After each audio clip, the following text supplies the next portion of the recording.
I've got Green Envy from Black Diamond, and then 10% of it is Green Envy mixed with a little bit of green translucent dye from Alumilite.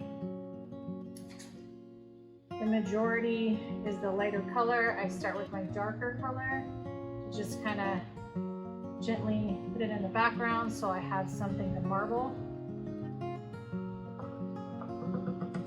Spread that out so there's not such big pockets of the dark.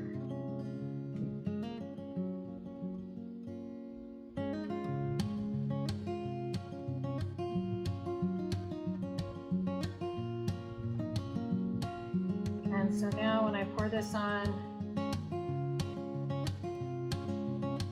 this really becomes the main color.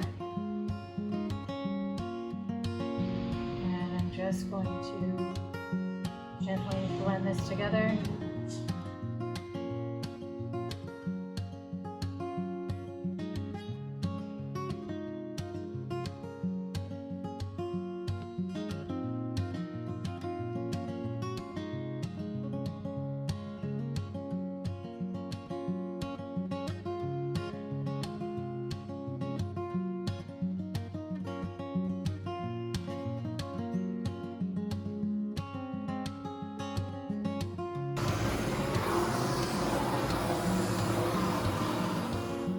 All right, it's been 15 minutes and I have reblended, and I'm going to add this hunter green alcohol in a couple spots. Not a lot of it.